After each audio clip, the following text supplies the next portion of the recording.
It's lazy parenting. Now, earlier this morning, I was interviewed on LBC about the rise in violence in schools and the number of children attacking teachers. And it was linked to this news article here about children as young as 4 being suspended from school. Now, it goes without saying, violence towards teachers is never acceptable, full stop. No one should ever go to work expecting to be hit, kicked or threatened. But during the conversation on the radio, it felt like the focus kept circling back to this one explanation: lazy parenting, which I was not having, because I don't think that's the case for the vast majority of parents. Now, it would be incredibly naive of me to say there are no lazy parents at all. You know, some parents do need to do better. Some are inconsistent, some are disengaged, some are neglectful. I mean, if they weren't, we wouldn't have social services. For me personally, I just do not believe that represents the majority. I'm a parent. I see how hard modern life is. Long working hours, financial pressures, limited support, waiting lists for services. And even if he got me to turn round on the radio and say, it is all down to lazy parenting, what does that exactly fix? You know, if a parent isn't prioritising routines, boundaries, what changes if we just say it's all down to lazy parenting? Nothing. It creates the soundbite that they want that would then go viral online. Teacher says this, and creates even a bigger rift between teachers and parents. It's like you can't hold more than one idea at once. Like, personal responsibility matters. Some parents do need to step up.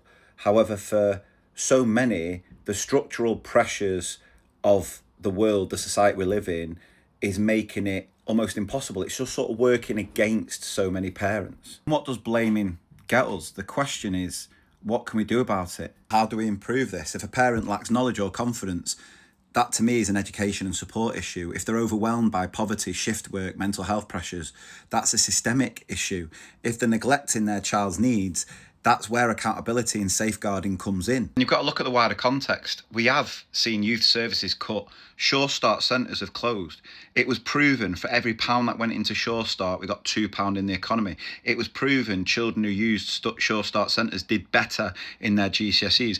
Early help has reduced. CAMHS waiting lists are just ridiculous. Send pathways delayed. Schools taking on more pastoral work with fewer resources. What we are seeing is the true impact of those austerity measures then exacerbated by COVID, and schools are absorbing the fallout. Our workload is already increasing because schools are already doing huge amounts of informal parenting support, breakfast clubs, parenting workshops, early help referrals, safeguarding work, often reactively once problems are already entrenched.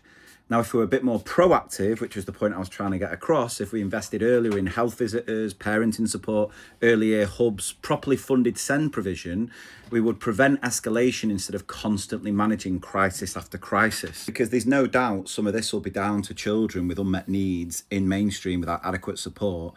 Behaviour incidents are going to rise. Now, that's not laziness, that's provision. So look, responsibility matters, but responsibility and support are not opposites. They need to work together. And so to just blame isn't going to get us anywhere, and it's not going to solve this, is it? And this is important. This shouldn't be the case that teachers are being assaulted going into work, because all that's going to lead to is even more teachers leaving the profession.